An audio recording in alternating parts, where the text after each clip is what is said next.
Isu kemiskinan terus menjadi fokus utama di Malaysia dan perkara ini juga sedang diusahakan oleh Kerajaan Persekutuan dalam memastikan sifar miskin tegak di Malaysia dapat dicapai. Di Selangor, kerajaan telah memperkenalkan pelbagai inisiatif dalam membantu golongan memerlukan. Antara inisiatif yang popular diusahakan Kerajaan Negeri Selangor adalah Skim Mesra Usia Emas dan Skim Mesra Insan Istimewa.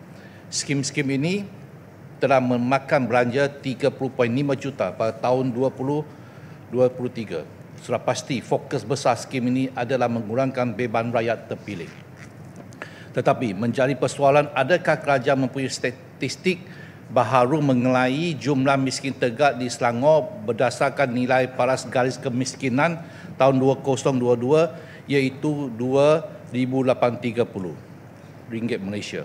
Boleh kerajaan nyatakan statistik bagi jumlah miskin tegak di Selangor mengikut daerah untuk maklumat ahli-ahli Dewan yang lain.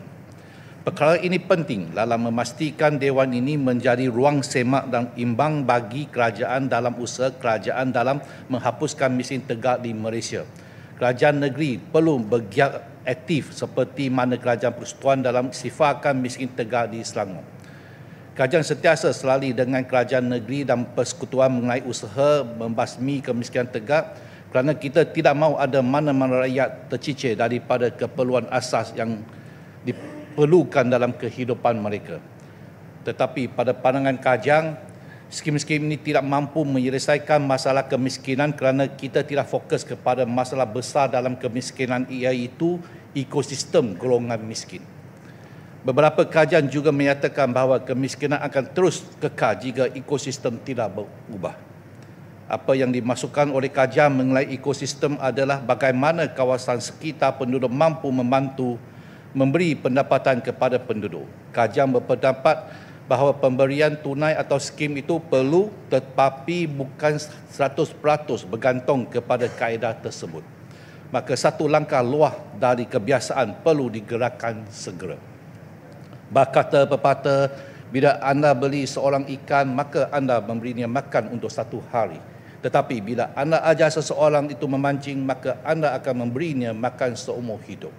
Kerajaan rasa sudah tiba masa untuk kerajaan memikirkan dan memulakan usaha dalam mewujudkan ekosistem positif dalam membantu golongan miskin.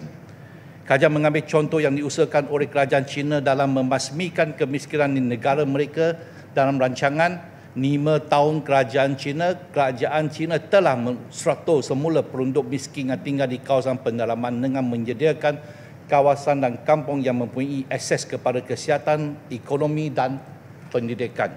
Kerajaan percaya pembinaan ekosistem akan sangat membantu kepada golongan miskin di Selangor. Pada saat Selangor melupakan antara negeri terkaya di Malaysia, sudah pasti kerajaan negeri mempunyai kemampuan dan mampu memberi negeri contoh dalam membantu Kerajaan Persekutuan dalam membasmi kemiskinan tegak di Selangor. Sebab itu, kerajaan ingin menekankan untuk kerajaan negeri mewujudkan kawasan penempakan kebajikan yang menyediakan peluang pekerjaan kepada ibu bapa dan juga pendidikan kepada anak-anak. Gambaran kepada rakan-rakan adalah sebegini. Diminta golongan tidak kemampuan akan ditempatkan di sebuah apartmen dan di tingkat bawah apartmen adalah sektor perniagaan di mana akan memberi peluang pekerjaan kepada ibu bapa. Nah, apartmen ini akan berdekatan dengan sekolah dalam memudahkan akses pendidikan kepada anak-anak. Ekosistem ini akan membantu keluarga untuk mempunyai pekerjaan yang dekat dengan kediaman dan juga akan memastikan anak-anak mendapat pendidikan yang diperlukan untuk masa depan anak-anak. Kerajaan negeri perlu ingat bahawa membuat polisi selama 100 tahun pun tidak akan berguna jika ekosistem keluarga ini tidak diubah. Kerajaan mengambil contoh apa yang berlaku di Pulau Carey di mana terdapat seorang ibu tunggal mempunyai 2 orang anak terpaksa dihalau dari rumah daif mereka dan menyebabkan daripada seorang ibu yang tergolong dalam miskin tegak. Sekarang kedua-dua anak beliau juga akan dikategori sebagai miskin tegak jika ekosistem ini tidak berubah. Kerajaan percaya cadangan ini bukan sahaja membantu golongan miskin untuk jangka masa panjang, malah juga dapat membendung gejala sosial dalam kalangan remaja dan kanak-kanak.